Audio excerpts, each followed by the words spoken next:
போய் பாரு, கருணாநிதி 250 கோடியில சமாதி கட்டி படுத்திருக்காரு. உன் பாட்டிக்கு சமாதி வா காட்டுறேன், இந்த இங்க கடத்தருவில் வரியா? கோழி கூட பெருசா இருக்கும்டா, வா. இப்ப நாட்டுல என்ன பிரச்சனை?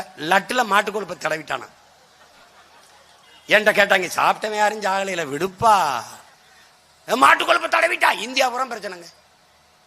என் மீனவனை சுட்டு கொண்டு போறான், வலைய பறிச்சுக்கிறான், படகை பறிச்சுக்கிறான், மொட்டை அடிச்சு போறான், ஜெயில போடுறான். இந்த ஸ்டாலின் படம், கருணாநிதி படம், உதயநிதி படத்தை நெஞ்சில வச்சுக்கிட்டு 500 ரூபா 1000 ரூபா அரைப்படி அரிசி, அரைமுளை கரும்பு, கருப்பட்டி, வெள்ளத்துக்கு. நமது முன்னவர்கள் மூவேந்தர்கள், சேர சோழ பாண்டியர் என்ற மூவேந்தர்கள், அவர்கள் செய்த பிழை என்ன? சகோதர சண்டைதான். தேவருக்கும் தேவேந்தருக்கும் சண்டை, படையாச்சிக்கும் பறையருக்கும் சண்டை. அதே சண்டை அப்போ சேரன் பாண்டியன் அடிக்க பக்கத்தில் இருக்க மன்னர் படையை திரட்டி வருவான்.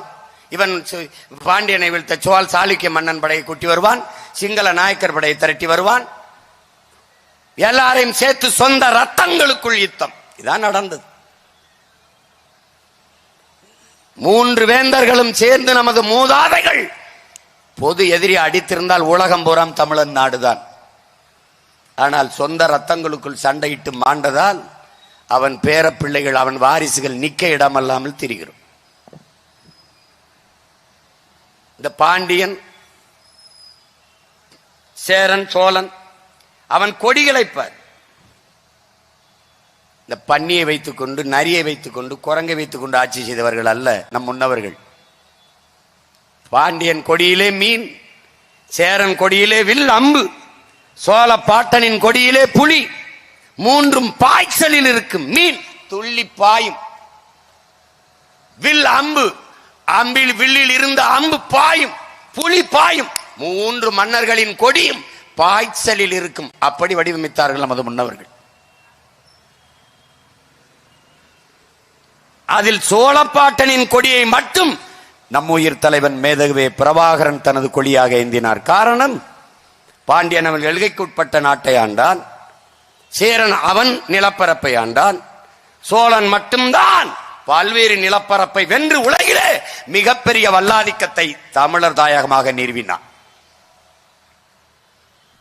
அதனால உலகமெல்லாம் உயர பறந்த கொடி தமிழ் பேரினத்தின் கொடியாக இருக்க வேண்டும் என்ற நோக்கிலே நம் தலைவன் பிரபாகரன் புலிக்கொடியை ஏந்தினான்.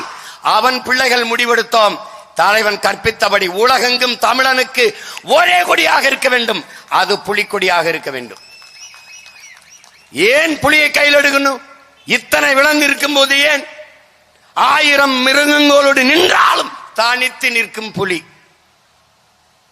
தானித்து நின்றாலும் 1000 மிருகங்களோடு நிற்கிற திமிரோடு நிற்கும், அதான் புலி.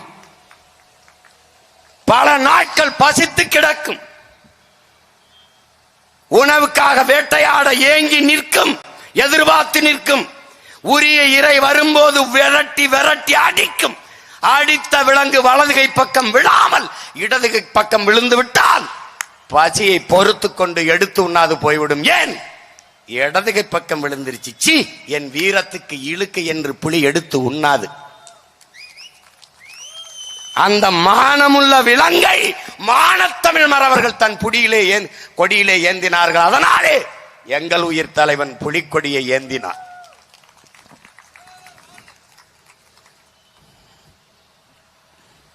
நீ வரலாற்றை படிக்காமல் எப்படி எழுச்சி உருவாய்?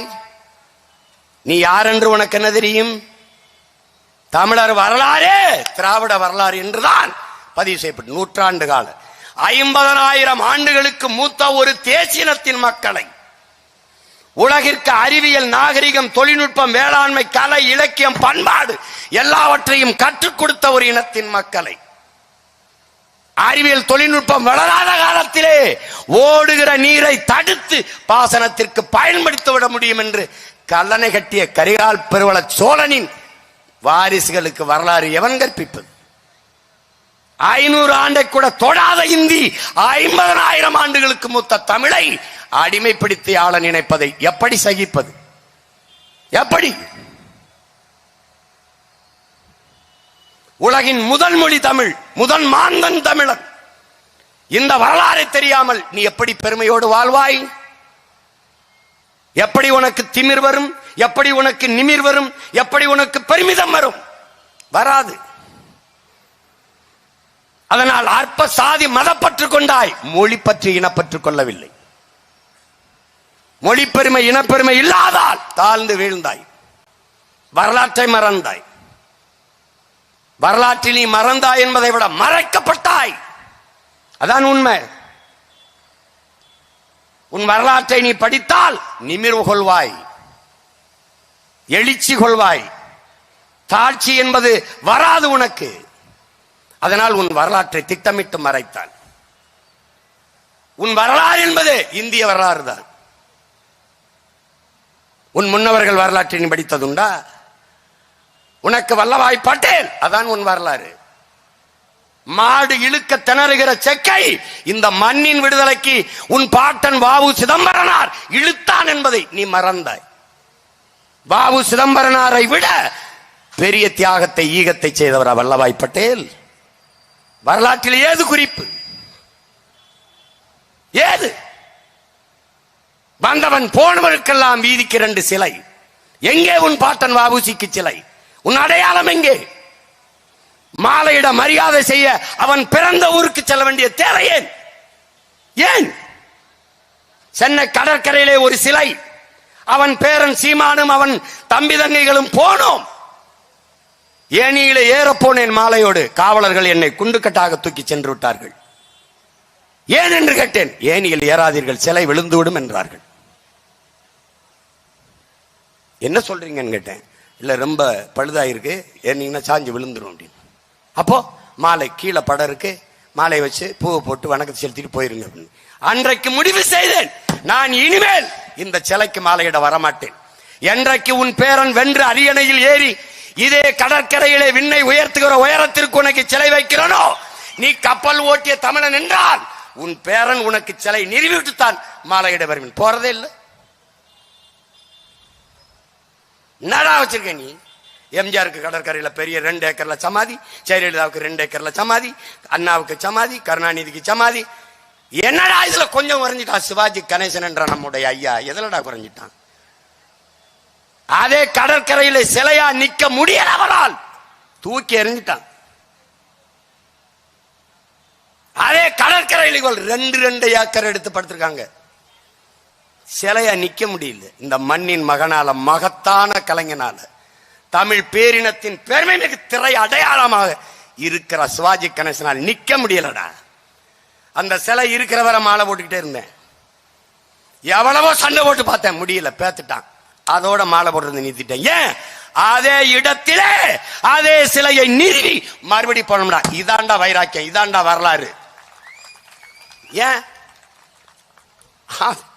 இழந்த நிலத்தை மீட்டால் வீர பெரும்பாட்டி வேலுநாச்சியார்னா அந்த திமிர், அதுதான் வரலாறு. உனக்கு படிச்சுப்புக்கு இதுதானா?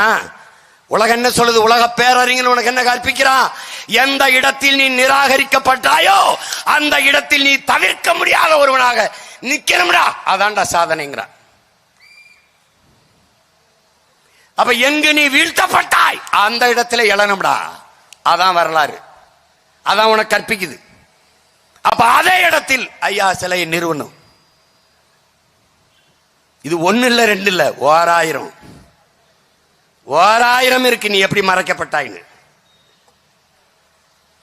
உனக்கு வீர பெண் என்றாலே இந்திய வரலாறு தான். சான்சி ராணியை தான் நீ படிப்பாய். அவ வேறு மணிக்கருணை, அவ பேரு மணிக்கருணை. இளவயதில் திருமணம் செய்து கொடுக்கிறார்கள் சான்சி மன்னனுக்கு. அதனால் அவருக்கு லக்ஷ்மி பாய் என்று பெயர். சின்ன வயசுல திருமணம் பண்ணி கொடுக்கறதுனால அவன் கணவன் இறந்துறான்.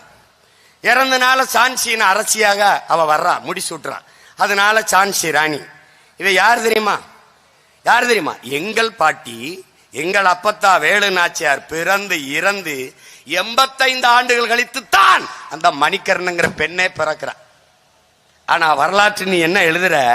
எங்க பாட்டிக்கு பாடத்தில் எழுதும் போது தென்னாட்டின் சான்சி ராணின்னு எழுதுறாடா. இதுக்கு நாங்க எல்லாம் மொத்தமா விஷம் குடிச்சு சாகலாம்.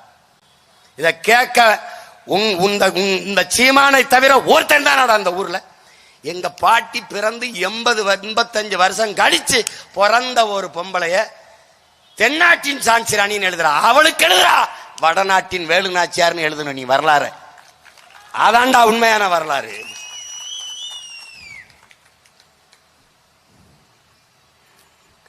இங்க பேசிய என் தங்கை கூட சொன்னாங்க, அனீஸ் பாத்திமா கூட, 200 ஆண்டுகளுக்கு முன்னாடி பெண் எப்படி இருந்திருப்பான்னு பாத்துக்க. இன்னைக்குனா நீ பெண்ணு விதவை ஆயிட்டா, கணவன் இறந்துட்டா என்ன பண்ணுவ? வெள்ளச்சலை கட்டி மூக்க சிந்திட்டு மூளையில உட்காந்துட்டு இருப்ப, முக்காடை போட்டு அழுதுட்டு இருப்ப. எந்த கோயில் காரியத்துக்கும் போக மாட்டா, எந்த திருமணத்துக்கும் போக மாட்ட, எங்கேயும் போக மாட்ட. அன்னைக்கு பெரியார் பிறக்கவே இல்லை, அன்னைக்கு பாரதி வரவே இல்லை, பெண்ணிய விடுதலைக்கு பாடிய பாரதி இல்ல, மாதர் சம்மை இழிவு செய்யும் மடமையை கொளுத்துவோம் என்ற பாரதி இல்ல, தையலை உயர்வு செய்வாய் என்று பாடியவன இல்ல. அவன் வரல. உலகத்தின் மிகப்பெரிய சிந்தனையாளர்கள், பெண்ணிய உரிமைக்கு பேசியவர்கள், எழுதியவர்கள், போராடியவர்கள் எல்லாரும் ஒரு பெண் எப்படி இருக்க வேண்டும் என்று சிந்தித்து உருவாக்கி இருப்பார்களோ அப்படி ஒரு பெண்ணாக வாழ்ந்தவள் நம்முடைய பாட்டி வேலு நாச்சியார் என்பதை தமிழ் இளம் தலைமுறையினர் நினைவில் வைத்துக் கொள்ளணும். வீர பெரும்பாட்டன்கள் நமது மருதேறுவர்கள் பாட்டினுடைய தளபதிகள் போக வேண்டாம். ஒருவனை கோயில் வாசலுக்கு முன்னாடி வச்சு கொண்டான் வெள்ளக்காரன். தகவல் வருது, நீங்கள் போக வேண்டாம், உயிருக்கு ஆபத்து என்று சொல்லுகிற போது மாறு வேடத்திலே கை குழந்தையை தூக்கி கொண்டு போகிறாள் நமது பாட்டி. அவனுக்கு தெரியும் எப்படியும் புருஷனை பார்க்க வேலு நாச்சியார் வருவான்னு. அவன் காத்திருக்கான்.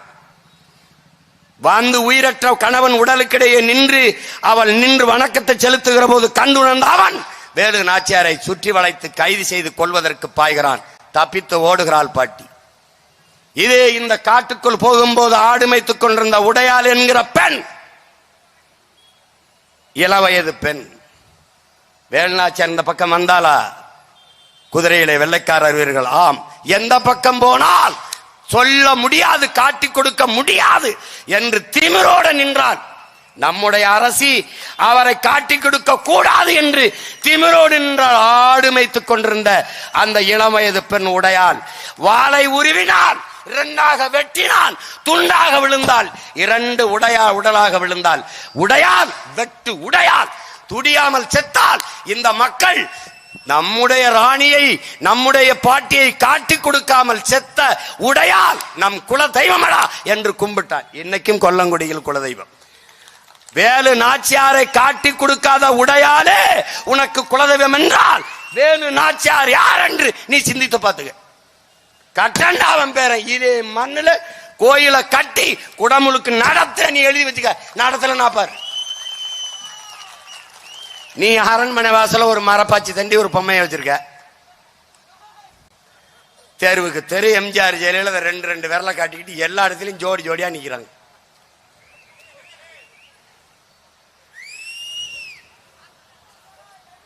வரலாறு மாறும் தம்பி. ஆனால் அம்பேத்கரை தாண்டிய இந்திய பெருநிலத்தில் ஒரு அறிவார்ந்த மகன் ஒருத்தன் கிடையாது. அதனாலதான் அறிவாசான அம்பேத்கர்ங்கிறான். உலகத்தின் தலை சிறந்த கல்வியாளர்களில் அவன் ஒருவன். அவன்தான் ஒருவன். அவன் சொல்லுகிறான், வரலாற்றில் புறக்கணிக்கப்பட்ட இனத்தின் மக்கள் ஒரு நாள் தங்கள் வரலாற்றை தாங்களே எழுதுவார்கள் என்று. அப்படி எங்கள் இன வரலாற்றை நாங்கள் எழுதுவோம்.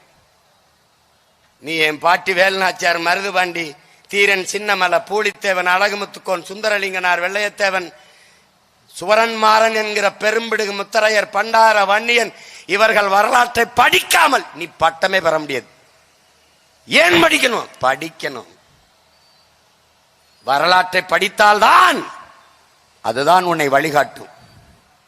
எப்படி என்ன வழிகாட்டும்? நான் முன்னத்தியர், நான் போயிட்டு இருக்கேன், பள்ளம் இருக்கு தாண்டி வாம்பேன், இதாண்டா வழிகாட்டுதல். மேடு இருக்கு ஏறி வாங்க, அதான் வழிகாட்டுதல். இந்த வழிகாட்டுதான் வரலாறு. வரலாறு என்பது என்ன? வரலாறு என்பது என்ன? பளபளக்கும் பட்டாடைகளை அணிந்து கொண்டு தலையிலே கிரீடம் சுமப்பது அல்ல, தழும்புகளை தடவி பார்த்து தவறுகளை திருத்திக் கொள்வதுதான் வரலாறு. எங்கள் முன்னவர்கள் செய்த வரலாற்று பிழையை அவன் பிள்ளைகள் நாங்கள் இந்த தலைமுறையில் செய்யக்கூடாதுன்னு நினைக்கிறோம். என்னது? சோழ பாட்டன் எல்லா நாட்டையும் வென்றவன் எங்கள் கொடியேற்றி விட்டு வந்து விட்டான், எங்களை குடியேற்ற தவறிவிட்டான். அந்த தவறை இனி வரும் தலைமுறையில் செய்யக்கூடாது. இங்க என்ன நடக்குது? எல்லா இடங்களும் வட இந்தியன் குடியேறிட்டான். வாய்க்கா வரப்பு வெட்ட, கரும்பு வெட்ட, களை எடுக்க, நாற்று நட வரை இந்துக்காரன் ஏறிட்டான். இன்னைக்கு உனக்கு குறைஞ்ச கூலிக்கு வரான், நாளைக்கு அவன் முதலாளி, நீ அவனுக்கு கூலி. இந்த நிலை வரும். ஈழத்தில் அடித்து விரட்டினார்கள், இங்கே வந்து அகதியாக நின்றாய், இங்கே அடித்து விரட்டுவான், எங்கே செல்வாய் என்று எண்ணிப்பார். இதான் வரலாறு உனக்கு உணர்த்தும் பாடம். ஏன் வரலாறு கற்பிக்கணும்? இதுதான். உலக வரலாறு உனக்கு என்ன படிக்குது, என்ன கற்பிக்குது? ஒரு நாட்டை அழிக்கணுமா? படையெடுத்து வர வேண்டாம். யானைப்படை, குதிரைப்படை, பீரங்கி படை, துப்பாக்கி படை தேவையில்லை. ஒரு உயிர் சாக வேண்டியதில்லை, ஒரு துளி ரத்தம் சிந்த வேண்டியதில்லை. அழித்து விடலாம். எப்படி? முதலில் அவன் மொழியை அழித்து விடு. மொழியை அழித்து விட்டால் அவன் கலை, இலக்கியம், பண்பாடு, வழிபாடு செத்துவிடும். செத்து விட்டால் இனம் செத்துவிடும். இனம் செத்து விட்டால் நாடு அழிந்து விடும். அவ்வளவுதான். ஏறக்குறைய நம் நாடு அழிந்து விட்டது. தான் உலகம் முழுமைக்கும் வரலாறு நமக்கு காட்டியிருக்கிற உண்மை.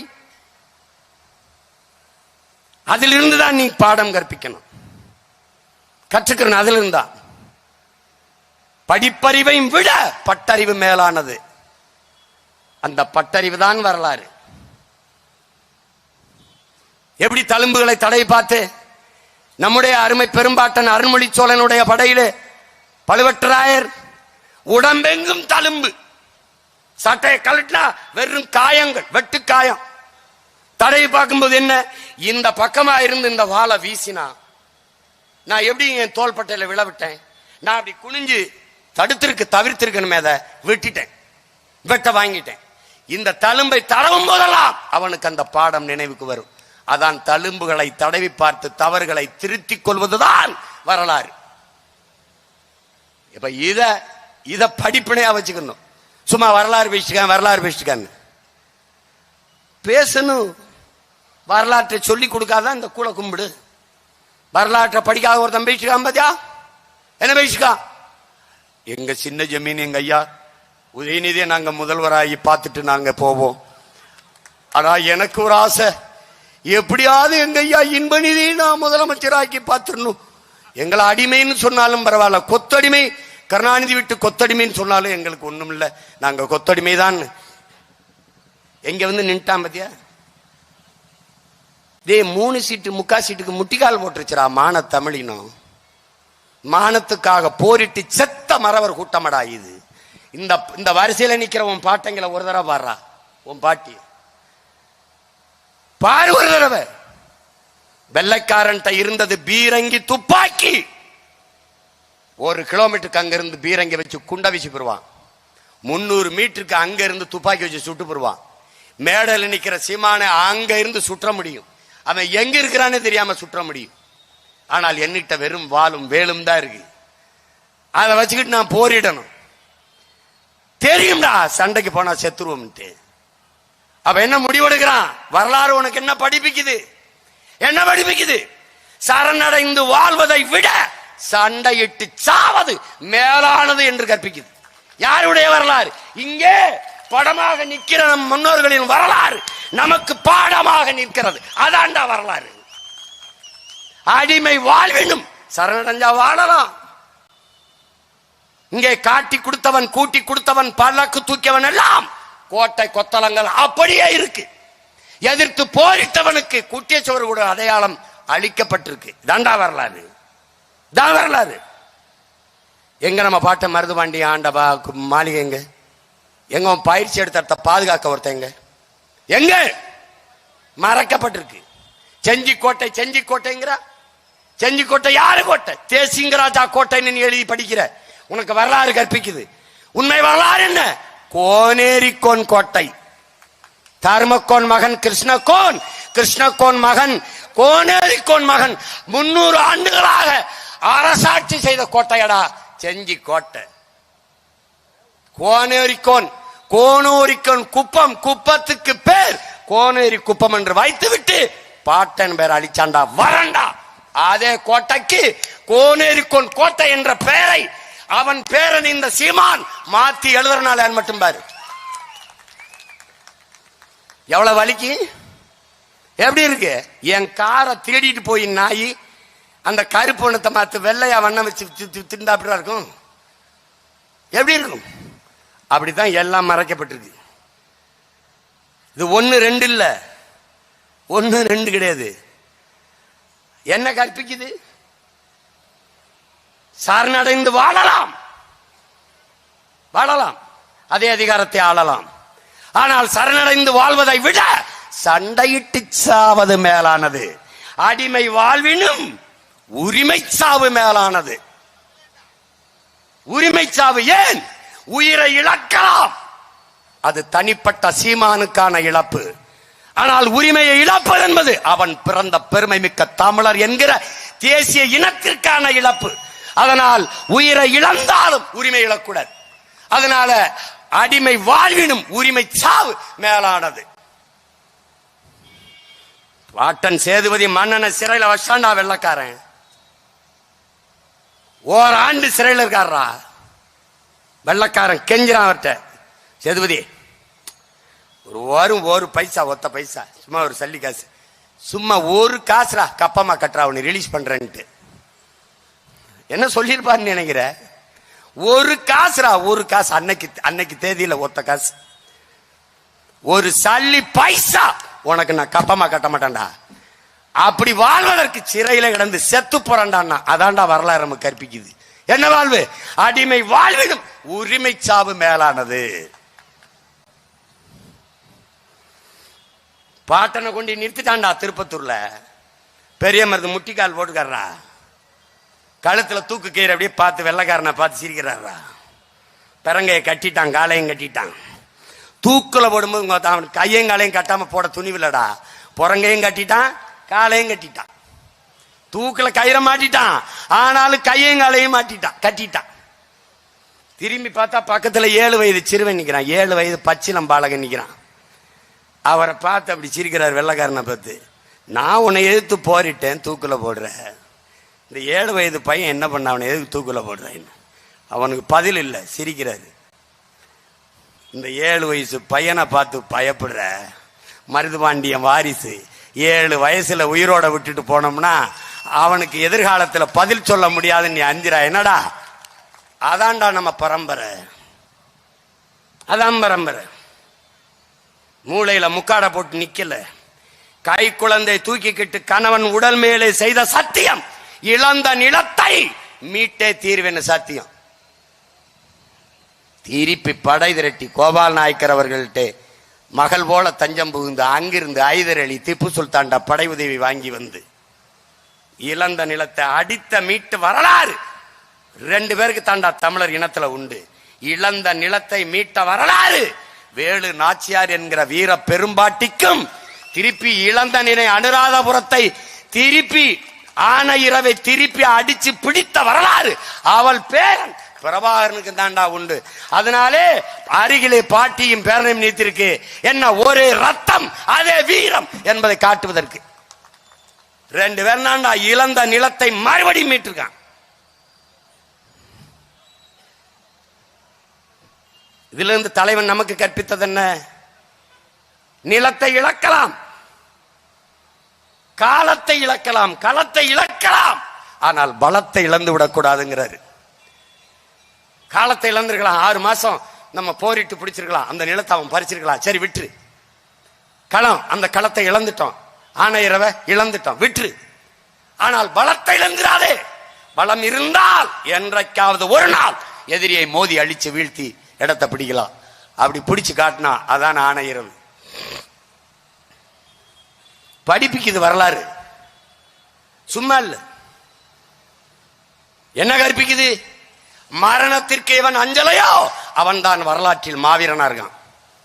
சாவுக்கு பயந்தவன் தரித்திரமாகிறான், சாக துணிந்தவனே சரித்திரமாகிறான். இது தலைவர் நமக்கு கற்பித்தது. உலகெங்கிலும் என் அன்பு தம்பி தங்கைகளே, வீரத்துறவி விவேகானந்தர் கற்பிக்கிறார். என்ன சொல்றார்? வரலாற்றில் கோழைகளுக்கு இடமே இருந்ததில்லை, வரலாறு வீரர்களுக்கானதுங்கிறார். என் அன்பு தம்பி எங்களுக்கு புரிஞ்சு கொள்ளணும். வரலாற்றில் வீரர்களுக்கு எப்போதும் இடம் உண்டு, எப்போதும் இடம் உண்டு. அடிமைகளுக்கு வரலாற்றில் இடம் உண்டு, ஏழைகளுக்கு கூட வரலாற்றில் இடம் உண்டு.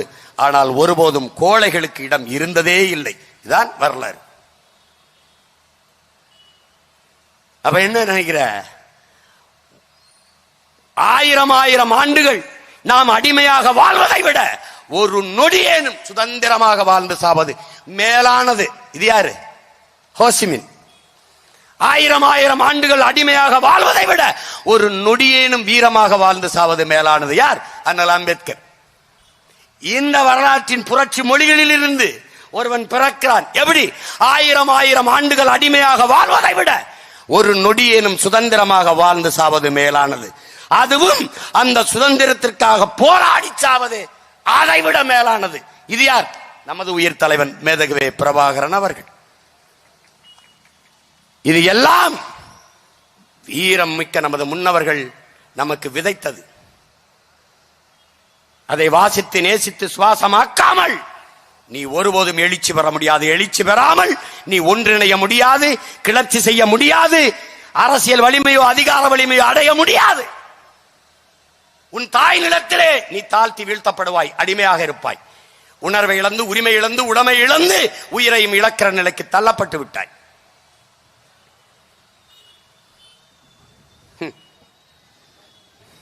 நம்ம பாட்ட முடிவு பண்றான் தீரன் சின்னமலை. அவன் யாரு? ஏன் அவன் ஆகப்பெரிய புரட்சியாளன்? ஏன்? புலித்தேவன் மன்னன் நமது பாட்டன். புலித்தேவனுக்கு என்ன வரலாற்றை படிப்பினை வச்சிருக்கியா? நானும் என் தம்பிகளும், என் தம்பி துறை, நாங்கெல்லாம் நெற்கட்டு சேவலுக்கு போனோம். அந்த மாதிரி ஒரு குடும்பம் பாரு. காலையில ஒரு நிகழ்ச்சி முடிச்சுட்டு ஓடி போய் தூத்துக்குள்ள இறங்கி அவசர அவசரமா போய் 9 மணிக்கு மாலையிட்டேன். ராத்திரி 9 மணிக்கு. ஏன் சில சென்னையில் இல்ல? இல்ல இல்ல. ஏன் எங்க பாட்டி வேலுநாச்சியாருக்கு நான் சிவகங்கைக்கு தான் வரணும்? ஏன் இல்ல? இல்ல. மருதுபாண்டி இருக்கு, இங்க தான் வரணும். ஏன்? மருதையில் ஐயா சேதுராமன் போராடி அந்த குளத்துக்கு முன்னாடி தெப்ப குளத்துக்கு பக்கத்துல ஒண்ணு வச்சிருக்காரு. இல்ல மதுரைக்கு வரணும். ஏன் எங்களை தலைநகர்ல இல்ல? இல்ல. ஆனால் இந்த திராவிட திருடர்களுக்கு சிலை இல்லாத இடம் எங்கே? எங்கேயும் இல்லை, எல்லா இடத்துலயும் இருக்கு. இப்ப கூட உனக்கு மான ரோசம் வரலைன்னு வச்சுக்கீங்க, ஒன்னும் பண்ண முடியாது, ஒன்னும் பண்ண முடியாது. இனிமேலாம் நீ மருது பாண்டியர், தெய்வ திருமகன் தாத்தா முத்துராமலிங்கத்தவர், புலித்தவர்கள்லாம் மாலை போட போனாயின்னு வச்சுக்க, அதுக்கப்புறம் அவ்வளவுதான். போட்டா அந்த மான ரோசத்துல கொஞ்சமாவது உனக்கு இருக்கணும். டே ஐயோக்கிய பயல்களா அப்படின்னு வரணும்ல. பாட்டி வேலுநாச்சியார் சிலை எவ்வளவு, அதுக்கு எழுத்த மாதிரி இருக்கிற எம்ஜிஆர் சிலை எவ்வளவு உயரம். வா போவோம் 2 பேரும் அரண்மனை கிட்ட. அரண்மனை வாசல்ல அப்பத்தாவுக்கு ஒரு சிலை இருக்கு, அது தவிர இறங்கி இருக்கு என்ன இருக்கு? தமிழின பெண்கள் குலதெய்வமாக கொண்டாடக்கூடிய மாதர்குல அரசி நம்முடைய பாட்டியார் வேலுநாச்சியார். மறந்துட்ட. தீரன் சின்னமலை ஏன் புரட்சியாளன்? என் பாட்டி அரசி, என் பாட்டன் மன்னன், பூலித்தேவன் மன்னன், அழகுமுத்துக்கோன் மன்னன். அழைத்தால் படைக்கு மக்கள் வருவார்கள். அரசர் கட்டளை, அரசர் ஆணை. பூலித்தேவன் நீ தெரிஞ்சுக்கணும்ல. அவன் பீரங்கி வச்சிருக்கான், காங்கிரீட் மதில் சுவரையே குண்ட வச்சு தகர்ப்பான். ஆனால் நம் பாட்டம் கட்டிய மண் சுவர் கோட்டை அவனால தகர்க்க முடியல. அவ்வளவு பெரிய கோட்டை கட்டி ஆண்டான். நெற்கட்டான் சேவல் தான், அதை நெற்கட்டின் சேவல் நெற்கட்டின் சேவல்னு ஆக்கிட்டான். அவன் கப்பம் கட்ட முடியாதுட்டான். சண்டை. இங்க இருந்து படையை கிளப்பி போறான். நெற்கட்டின் சேவனா இவனும் பூலித்தவனா, ஒரு கை பாத்ரூம்னு வர்றான். அவன்கிட்ட பீரங்கி துப்பாக்கி எல்லாம் இருக்கு, குண்டு எல்லாம் இருக்கு. நம்மள்கிட்ட வாளும் வேலும் தான். அடி எப்படி அடிங்கிற? எங்க இருந்து படையை கிளப்பினானோ அந்த இடம் வரைக்கும் அடிச்சு விரட்டி தொலைச்சிருவேன் ராஸ்கல்னு விரட்டி விட்ட மறவன் நம்முடைய பாட்டன் பூலித்தேவன் அவர்கள். அவரை பற்றி உனக்கு குறிப்பு இருக்கா? படிச்சிருக்கியா? படிச்சிருக்கல. அதான் சொல்றான்ல என் தம்பி துறை சொல்றான்ல, பூலித்தேவன் அவர் மறவர். வேலுநாச்சியார் மறவர். மருது பாண்டியர் அகமுடையர், தீரன் சின்னமலை கவுண்டர். மொத்தமா நீ எல்லாம் சாதி சங்கமா வச்சு மூடிட்டு ஒருத்தன் வந்தேன். எந்த வெள்ளக்காரனை எதிர்த்து என் முன்னோர்கள் போரிட்டார்களோ, எவர்களை எல்லாம் அவன் தூக்கில போட்டானோ, செக்கிலுக்க வச்சானோ, சிறைப்படுத்தினானோ, அதை வீரத்தமிழர் முன்னணின்னு ஒன்று ஆரம்பிச்சேன். லண்டன்ல விழா நடத்தினேன். இதே மாதிரி என் முன்னோர்கள் படத்தை எல்லாம் வச்சேன். எல்லா வெள்ளக்காரன் வந்து என் பாட்டன் பூலித்தவனுக்கு முன்னாடி ஒரு செல்ஃபி, வேலுநாச்சியாருக்கு முன்னாடி ஒரு செல்ஃபி. யாரு எந்த வெள்ளக்காரனை எதிர்த்து என் பாட்டி போரிட்டாலோ, எந்த வெள்ளக்காரர்களை எதிர்த்து என் பாட்டன் மருதுவாண்டி சண்டை செய்தாரோ, அதே வெள்ளக்காரன் வந்து பக்கத்துல சிலைக்கு பக்கம் அந்த படத்துக்கு பக்கத்துல நின்று படம் எடுத்துட்டு போனான். வரலாறு மாறிடுச்சு. தீரன் சின்னமலை சாதாரண விவசாய குடும்பத்து மகன். அவன் கூப்பிட்டு படைக்கு ஆள் வந்ததுதான் வரலாற்றில் புரட்சி. அரசன் அரசி கூப்பிட்டு வர்றது வியப்பில்லை. தீரன் சின்னமலை விவசாய குடும்பத்தில் 9ஆவதா பிறந்த ஒரு மகன், 19 வயசு சிறுவன். அவன் கூப்பிட்டு வந்தான் படைக்கு. பல ஆயிரம் பேர்னா அவன் எப்படிப்பட்டவனா இருப்பான்னு நீ நினைச்சுக்க. அவன் திப்பு சுல்தானையும் ஹைதர் அலியும் ஒழிக்கணும் அப்படிதான் அவன் ஆரம்பிச்சான். ஆனால் ஒரு முடிவெடுத்தான். டே, திப்பு இங்கதான் இருப்பான், எப்ப வேணாலும் சண்டை செஞ்சுக்கலாம். ஆனால் பொது எதிரி வெள்ளக்காரன், அவனை ஒழிக்கணும்டான்னு திப்புன் படையில போய் சேர்ந்துட்டாரு. பெரிய வீரன். சண்டை. திப்புக்கு அவர் மேல ஒரு காதல், அன்பு வந்து, தீரா நீ ஓடா நிலையை, உன் மண்ணை இதை தலைநகரா வச்சு நீ ஆட்சி செய்யணும் கொடுத்துட்டு போயிட்டாரு. முடியை சுட்டி வச்சுட்டு நம்ம பாட்டை ஆள்றான். இப்ப வெள்ளக்காரன் வர்றான். சண்டை. பாட்டனை கைது பண்ணிட்டான். தீரா நீயே உன் மண்ணை ஆண்டுக, சரிபாதி எங்களுக்கு கப்பம் கட்டிருன்ட்டு என்ன சொல்லியிருப்பாருன்னு நினைக்கிற? யாரும் மண்ணை ஆள்வதற்கு யாரடா அனுமதி கொடுக்கிறது? ₹1 கப்பம் கட்ட மாட்டேன் போடான்ட்டாரு. அன்னைக்கு ஒரு அறைகோவல் விடுத்தாரு. இத்தனை பெரிய இன கூட்டத்தில் இந்த மண்ணை ஆள்வதற்கு இந்த இனத்தில் ஒருவன் கூட வாடா இல்லை, வெள்ளைக்காரன் நம்மளை ஆட்சி செய்யனார். அன்னைக்கு தீரன் கேட்டான், இன்னைக்கு அவன் பேரன் சீமான் கேட்கிறேன். இவ்வளவு பெரிய இன கூட்டத்தில் இந்த மண்ணை ஆள ஒருவனுக்கு கூட வாட தகுதி இல்லை. கருணாநிதி விட்டா, ஸ்டாலின் விட்டா, உதயநிதி விட்டா, இன்பநிதி. கேவலம் கேவலம். நீ வேற வேலுநாச்சியார் பேரன், மருதுபாண்டி பேரன், வாபூசி பேரன், பூலித்தவன் பேரன், பெரும்பிடுக முத்தரையர் பேரன், அழகுமுத்துக்கோன்னு பேரன், அங்கே போய் எல்லா கருணாநிதி வீட்டில் சோறேன். இதுவா கேவலம் கேவலம். ஏன் நீ மண்டிட்ட? இந்த வரலாறை படி. அப்ப நீயே நிமிருவ. அப்புறம் அப்புறம் மரணத்தை கண்ட அஞ்சாதவன் எவனோ அவன் தாண்டா மாவீரன். தலைவர் என்ன கற்பிக்கிறார்? இந்த மானுட சமூகம் மரணம் என்ற ஒன்றுக்கு பயப்படுவதாலேயே பல்வேறு துன்ப துயரங்களை தூக்கி சுமக்குதுங்கிறார். அப்ப என்ன? சாவுக்கு அஞ்சாதவனே சரித்திர புருஷனாகிறான், சரித்திர நாயகனாகிறான். அப்படி ஆனவன் நிறைய நிறைய. நம்ம பாட்டனை பாரு, தீரன் சின்னமலையை தூக்கு கயிறு வந்துச்சு. வெள்ளக்கார அதிகாரி தூக்கிட்டு வந்துட்டான். குனிஞ்சு கழுத்த நீட்டி வாங்கிக்கல, பறிச்சு மாட்டிக்கிறாரு. மாட்டிட்டு இந்த கையில மாட்டிக்கிட்டு இந்த கையை அவன் நெஞ்சில வச்சு தள்ளி விடுறாரு. போடா என் எதிரி, நீ எனக்கு மரணத்தை கூட பரிசாக தந்தாய் என்ற பதிவு வந்துடக்கூடாது. தூக்கி அவரே கழுத்துல மாட்டு போடுறா தூக்கல என்ற. அதனாலதான்டா வரலாற்றில் வீரன். அவன் புரட்சியாளனா இருந்தது காரணம் சாதாரண குடிமகன் படை திரட்டினான். நம் தலைவன் பிரபாகரன் புரட்சியாளன். அதுக்கு அவன் பாட்டி வேலு நாச்சியாரும் அல்ல, அவன் பாட்டன் மருதுபாண்டி பூலித்தவனும் அல்ல, சாதாரண குடிமகன். அவன் கூப்பிட்டு 50,000 வீரர்கள் அவனுக்காக உயிர் நீத்து மாவீரர் ஆயிருக்கான்னா அதனாலதான்டா அவன் புரட்சியாளன். நான் கருணாநிதி வாரிசும் இல்ல, எம்ஜிஆருடைய வாரிசும் இல்ல, யாரும் இல்ல, சாதாரண மகன். நான் திரட்டி 36 லட்சம் வாக்கை பெற்று இந்த மண்ணிலே 3வது பெரிய அரசியல் கட்சியா நிறுவிருக்கேன்னா இதான்டா புரட்சி, இதான் புரட்சி. அப்ப இருப்பா முதலமைச்சர், அவர் அப்படி கங்காரு குட்டி மாதிரி தூக்கி சொம்பாரு. அப்புறம் அவர் வந்து இறக்கி அவர் கொண்டு அப்படியே கிரீடத்தை சூட்டுவாரு. கருணாநிதி தனியா கட்சி ஆரம்பிச்சிருந்தா 4 ஓட்டு விழுந்திருக்குமாடா? இல்ல ஐயா ஸ்டாலின், அம்மையார் ஜெயலலிதா, இல்ல ஐயா எடப்பாடி தனியா கட்சி ஆரம்பிச்சு கொள்கை பேசியிருந்தா? நாங்க பாரு சாதி பேசல, மதம் பேசல, செத்து போன மொழி இன உணர்வு பட்டு போச்சு. அதை தண்ணி ஊத்தி தண்ணி ஊத்தி கெட்ட கேப்பைக்கு, பட்டு போன கேப்பைக்கு ஒத்த சொட்டு தண்ணி மாதிரி ஊத்தி ஊத்தி வளர்த்து லட்சக்கணக்கான இளைஞர் படை. ஒன்னும் பண்ணிக்க முடியாது. சும்மா விசில் அடிக்கிறது கைதட்ட கூட்டம்ல அறிவார்ந்த கருத்தியல் புரட்சி செய்கிற புரட்சியாளர். என் தம்பி தங்கை கிட்ட தர்க்கம் செஞ்சு இந்தியா நிலப்பரப்பிலே வெல்ல ஒருத்தனும் கிடையாது, ஒருத்தனும் கிடையாது. ஏன்? அறிவியல் அரசியல் புரட்சியில அறிவாயுதம் ஏந்திய புரட்சியை முன்னெடுக்கிற பிள்ளைகள் நாங்கள். சாக பயந்தவன் தரித்திரமாயிரும், அடையாளமே இல்லை அவனுக்கு. சாக துணிஞ்சிடணும். எப்படி? அறிஞர் சாக்ரட்டிஸ் மரண தண்டனை. கிரேக்க இளைஞர்களே, ஏதென்ஸ் நகரத்தின் இளைஞர்களே, எழுந்து வாருங்கள் என்று எழுச்சி உற வைத்தான். அவனுக்கு தண்டனை மரண தண்டனை. விஷத்தை அறிஞ்சு சாகணும், விஷத்தை உண்டு குடிச்சு சாகணும், அதான் தண்டனை. விஷத்தை வச்சுட்டு 1 மணி நேரம் உங்களுக்கு காலம் இருக்கு, 1 மணி நேரம் கழிச்சு நீங்க குடிக்கலான்னு அவன் வச்சுட்டு கையெடுத்தவனு எடுத்து குடிச்சிட்டாரு. அவன் 1 மணி நேரம் கொடுக்குறான். 1 மணி நேரம் கூட கொஞ்ச நேரம் கதை கதை பேசிட்டு போயிட்டு வரேன், பத்திரமா இருங்க, போயிட்டு வரேன், நல்லா இருங்க, வரட்டா தம்பி, இதெல்லாம் பேசியிருக்கலாம். எடுத்து குடிச்சிட்டு போடான்னு போயிட்டேன். அதனாலதான் சரித்திரத்தில் சாக்ரட்டிஸ் இருக்கான். சேகுவாரா தூக்கி கொண்டு சிறைப்படுத்தி நிறுத்திட்டாங்க. ஒருத்தன் குறி வைக்கிறான் அவரை சொல்றதுக்கு. அப்படி வைக்கும்போது டியர் காம்ரேட், நீங்க நெத்திக்கு குறி வைக்கிறீங்கன்னு நினைக்கிறேன். எஸ் அப்படின்னா, கொஞ்சம் லெப்ட்ல வாங்க, கொஞ்சம் லெப்ட்ல, இப்ப சுடுங்கன்றான். அதனாலதான் அவன் சரித்திரத்துல சாகா இடம் பெற்றிருக்கான்.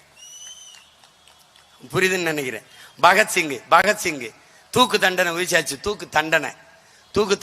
அவன் 22 வயசுல அளப்பெரிய சிந்தனையாளனா வாழ்ந்து புரட்சியாளனா வாழ்ந்து செத்து போயிட்டான். 22 வயசுல நீ கைதட்டிட்டு பிடித்த நடிகன் படம் ஒரு நாள் தாமதமா வெளியானா தீக்குளிச்சு செத்து போற. அறிவு அம்பிடுதான். அவன் 22 வயசுல தலை சிறந்த புரட்சியாளனா நிக்கிறான். புரட்சினா என்னன்னு விளக்கம் கொடுக்குறான். அங்க மரண தண்டனை விதிச்சாச்சு பகத்சிங்க்கு, தூக்கு தண்டனை. கடிதம் வருது, மன்னிப்பு கடிதம் கொடுத்தா விடுதலை செஞ்சிருவான். கல்கத்தாவுக்கு ஆளுநருக்கு போகுது. பகத்சிங்கிட்ட இருந்து கடிதம், மன்னிப்பு கடிதம் தான் கேட்டிருக்கான் நினைச்சு மகிழ்ச்சியா பிரிக்கிறான். அவன் எழுதியிருக்கான், என்ன நீ தூக்கில போடக்கூடாது, நான் உனக்கு எதிராக போர் செஞ்சிருக்கேன், அரசியல் போர். அதனால என்ன செய்யணும், என்னைய பீரங்கி வச்சு என் நெஞ்ச பிளக்கணும், இல்லைன்னா என்ன துப்பாக்கியால சுட்டு என்னை கொல்லணும்ன்றான். தூக்கில போடாத, துப்பாக்கியால சுட்டு கொள்ளு, என்ன பீரங்கி வச்சு குண்டை வச்சு வெடிச்சு என் நெஞ்ச 2ஆ பிளந்து கொள்ளுன்னு எழுதினான். பயந்துட்டான் கவர்னர். ஆளுநர் பயந்துட்டான். என்னடா இவன் மன்னிப்பு கடிதம் எழுதிக்காப்பான்னு பார்த்தா இப்படி எழுதியிருக்கான்ட்டு. கடைசியா அவ்வளவு பெரிய பெருமை அவனுக்கு தர விரும்பல. ஏன் பகத்சிங் அப்படி கேட்டான்? ஏன் கேட்ட? ஏன் இந்த தூக்குல தொங்காம இந்த இந்த மாதிரி பீரங்கி வச்சு துப்பாக்கி வச்சு சுட சொன்ன, பீரங்கி வச்சு நெஞ்ச பிளக்க சொன்னா, என் உயிர் போகிற கடைசி நொடி வரை என் தாய் மண்ணை என் கால்கள் தொட்டுக்கொண்டு நிற்க வேண்டும் என்பதற்காகத்தான் நான் அப்படி கேட்டேங்கிறான். அந்த பெருமை மிக்க சாவை பகத்சிங்குக்கு வெள்ளக்காரன் தர தயாரா இல்ல. உனக்கு தூக்கு தான். தூக்குக்கு போயிட்டான். தூக்கு போகும்போது சதாம் ஹுசேனுக்கு பார்த்திருப்பீங்க, பிளாக் மாஸ்க் ஒரு கருப்பு அங்கிய மாட்டுவான். அவனுக்கு மூத்தவன் பகத்சிங் கருப்பு அங்கிய மாட்ட வரான், தூக்கி வெளியில எடுன்றான். ஏன்? கருப்பு அங்கி வேணாம், அப்படியே கழுத்துல மாட்டுங்கிறான். ஏண்டாங்கிறான், நான் தொங்கும் போது என் உயிர் பிதுங்கி பிதுங்கி கடைசி உயிர்த்தில் வெளியேகிறவரை என் கண்ணின் கருவிழிகள் என் தாய் மண்ணை பார்த்து கொண்டே சாகணுங்கிறான். 22 வயசு. சாவுக்கு அஞ்சாத அவன்தான் சரித்திரத்தில் புரட்சியாளன் பகத்சிங்கா இருக்கான். சதாம் ஹுசேன் தூக்கு கயிற்றுக்கு முன்னாடி நிற்கும் போது பிளாக் மாஸ்க தூக்குடான்ட்டான், அப்படியே போடுறான்ட்டான். சாவை ரசிச்சு ருசிச்சு செத்தான். அதனால சரித்திரத்தில் சதாம் ஹுசேன் இன்னைக்கு இருக்கான். இப்படி ஒவ்வொரு புரட்சியாளனும் ஒவ்வொரு வீரனும் சாக்கு அஞ்சான இன்னதான் நிற்கிறான். இந்த நமது முன்னவர்களின் வரலாறு நமக்கு கற்பித்தது, சரணடைந்து வாழ்வதற்கு சண்டையிட்டு சாவது மேலானது, அடிமை வாழ்வினும் உரிமை சாவு மேலானது. இதுதான் முக்கியம். உயிரை இழக்கலாம், உரிமையை இழக்கக்கூடாது. அப்படி உரிமைக்காக உயிரை இழந்த மா வீரர்கள் நமது பாட்டி, நமது பாட்டனார், இந்த வரிசையிலே நிற்கிற நமது முன்னோர்கள் என்பதை தமிழ் இளம் தலைமுறையினர் புரிந்து கொள்ள வேண்டும். நீ இந்த அற்ப அரசியல் வாழ்க ஒழிக கோஷம், இந்த ஸ்டாலின் படம், கருணாநிதி படம், உதயநிதி படத்தை நெஞ்சில வச்சுக்கிட்டு 500 ரூபா 1000 ரூபா அரைப்படி அரிசி, அரைமுளை கரும்பு, கருப்பட்டி, வெள்ளத்துக்கு சக்கரைக்கு நீ கையேந்தி நின்று இந்த மானங்கட்ட பொழப்ப நீ நிறுத்து. நீ மானத்துக்காக உயிரை விட்டவன், நீ உலகத்திற்கு சோறு போட்டவன். நீ இந்த அரைப்படி அரிசிக்கு அல்லாடி நிக்கிறத பார்க்கும்போது கேவலமா இருக்கு. நீ தன்மானத்திற்காக உயிரை விட்டவன், இன்னைக்கு இனமானத்தை இழந்து நிக்கிற. நீ முதல்ல இதை கைவிடு. உங்கள் பிள்ளைகளின் ஆட்சி வரும். இந்த வரலாற்று நாயகர்கள் எப்படி நமக்கு வழி நடத்தினார்களோ அப்படி பெருமை மிக்க மானமிக்க வாழ்வை இந்த மண்ணிலே உங்கள் பிள்ளைகள் தருவோம். பசி என்கிற வார்த்தை இல்லாத ஒழிப்போம். ஏழ்மை வறுமை என்கிற சொல்லில்லாத அழிப்போம். இலவசம் என்கிற வார்த்தையை இல்லாமல் ஒழிப்போம். இலவசம் பெற வேண்டிய ஏழ்மை வறுமையில் நிலையில் இல்லாத என் மக்களின் வாழ்க்கை தரத்தை உயர்த்துவோம். இதெல்லாம் நீ நம்ம பாட்டை 200 ஆண்டுகளுக்கு முன்பு இதே நிலத்தில் இருந்து உலகத்தின் சுவையான ஆரஞ்சு பழத்தை விளைய வச்சு ஏற்றுமதி செஞ்சிருக்கிறார் நமது பாட்டன் மருதுபாண்டியர்கள். வேல்சு துறை வரலாற்றில் குறிப்பிட பெரிய மருது எனக்கு ஒரு ஆரஞ்சு பழம் கொடுத்தார், அது வரைக்கும் அப்படி சுவையான ஆரஞ்சு பழத்தை நான் சாப்பிட்டதே இல்லைங்கிறார். இந்த மாதிரி நமது பாட்டன் படையை இங்கிருந்து கிளப்பி திருச்சியை தாண்டி அந்த நிலப்பரப்பை தாண்டி போற போது பெரும் படை அவரோடு சேருது. அவ்வளவு யாரு நினைக்கிற? விவசாய பெருங்குடி மக்கள், வேளாண்குடி மக்கள், பயிற்சி பெற்ற போர் வீரர்கள் அல்ல. அவனவன் கையில் கிடைத்த கட்டை, அருவா, வேல், வாள் எல்லாவற்றையும் தூக்கி கொண்டு நமது பாட்டர்கள் மருதுபாண்டியரோடு இணைந்து நின்றார்கள் என்றால் காரணம் வேளாண்மைக்கு நமது பாட்டன் கொடுத்த முதன்மைத்துவம், முக்கியத்துவம் என்பதை நீ புரிந்து கொள்ளணும். எவனுக்கு ஐரோப்பிய ரத்தம் ஓடலையோ அவனெல்லாம் என்னோட வாடா என்று விடுத்த ஒற்றை அறைகூவலுக்கு அணி அணியாக திரண்டு மானமரவர்கள் அவர் படையிலே போரிட்டார்கள். இங்கே தென்னரசன் கூட குறிப்பிட்டார். 8 நாள் வெள்ளையனை எதிர்த்து சண்டை போட்ட சிவாஜி, வீர சிவாஜி என்று வரலாற்றிலே இடம்பெறுவாரே. ஆனால் 8 மாதங்கள் வெள்ளைக்காரனை எதிர்த்து சண்டை செஞ்ச எங்கள் பாட்டன் மருதுபாண்டிக்கு என்னடா வரலாற்றில் பதிவு இல்லை? வரும். எப்போது? உங்கள் பிள்ளைகள் அதிகாரத்திற்கு வரும்போது வரும். வரும். நுழையும் போதெல்லாம் வலிக்குது. முத்துக்காமாட்சி சாமிக்கு 6 வளைவு வச்சிருக்க. என் பாட்டி வேலுநாச்சியாருக்க மருதுபாண்டிக்கு உள்நுழைவு வளைவு இல்லை. என்ன செய்யறது? வாழ்க்கையில இவ்வளவு மானம் கட்டு போயிடுச்சு. போய் பாரு, கருணாநிதி 250 கோடியில சமாதி கட்டி படுத்திருக்காரு. உன் பாட்டிக்கு சமாதி வா காட்டுற, இந்த இங்க கடத்தருவில் வரியா? கோழி கூட பெருசா இருக்கும்டா, வா. அதுக்கப்புறம் உனக்கு கோவரலைன்னா நான் பேசுறதை விட்டு போயிடுறேன். நல்லா படம் எடுத்து பழச்சிக்கிருவேன். நான் எனக்கு இந்த கருமம் 5 மணி நேரம் வேர்க்க வருவருக்கு ஒரு நாளைக்கு 6 மணி நேரம் பேசியிருக்கேன். 40 நாள். எல்லா மருத்துவரும் இப்படி பேசலாமான்றான். அப்படி பேசியே ஒன்றும் விடியலையே. வேர்க்க விறுவிறுக்க பேசிட்டு இறங்கி போகும்போது வாரத்தில் போகும்போது மாயண்டி குடும்பத்தில் சூப்பராக ஆக்ட் பண்ணிருக்கீங்க, நல்லா பண்ணிருக்கிய, இப்போ எதுவும் நடிக்கலையா, படம் கூட எடுக்கலையாங்கிறேன். நமக்கு என்னது, பாம்பு கூட தாண்டா நல்லா படம் எடுக்குது. அதுதான் அவனுக்கு பிரச்சனை. இப்ப நாட்டில் என்ன பிரச்சனை? லட்டில் மாட்டு கொழுப்பை தடவிட்டானா. என்கிட்ட கேட்டாங்க, சாப்பிட்டவன் யாரும் ஜாகலையில விடுப்பா. எனக்கு மாட்டு கொழுப்பு இருந்தாலும் சரி, அதுல ஒண்ணுமே இல்லாம இருந்தாலும் சரி, எனக்கு லட்டு இருந்தா போதும். அது எப்படி இருந்தாலும் சாப்பிடுவேன், எனக்கு பிரச்சனை கிடையாது. மாட்டு கொழுப்பை தடவிட்டா இந்தியா புறம் பிரச்சனைங்க. என் மீனவனை சுட்டு கொண்டு போறான், வலைய பறிச்சுக்கிறான், படகை பறிச்சுக்கிறான், மொட்டை அடிச்சு அனுப்புறான், ஜெயில போடுறான். அது அவனுக்கு நாட்டு இஷ்யூ, லட்டு இஷ்யூ. டேய், உங்களெல்லாம் கொடுமை கொடுமை தான். ஆனாலும் எங்க பாட்டங்க எங்களை இந்த நிலையில விட்டு போயிடக்கூடாது. இந்த வாவுசி செக்கு இழுத்தது என் தம்பி சொன்னான் பாருங்க. எங்க தாத்தா தெய்வ திருமகன் 9 ஆண்டு, காமராஜ் 9 ஆண்டு, வாவுசி செக்கு. அங்க போய் அதுல ஒரு பெருமை இந்த பேரனுக்கு இருக்கு. இங்க நம்ம பாட்டன் வாவுசி இருந்த சிறை பக்கத்து சிறையில என் அறை. செக்கிழுத்த செம்மல் வாவுசி இருந்த சிறை பக்கத்துல சீமான் இருந்த அறை இங்க இருக்கு. அது இதை பாத்துக்கிறது எங்க ஐயா மணியரசன். பரவாயில்ல பரவாயில்ல, நம்ம பாட்டை இந்திய தேசியத்திற்கு போராடி சிறைக்கு வந்திருக்கான். நம்ம தமிழ் தேசியத்துக்கு போராடி பக்கத்து அறையில இருக்கோம். அவனும் தமிழ் தேசியவாதி தான்.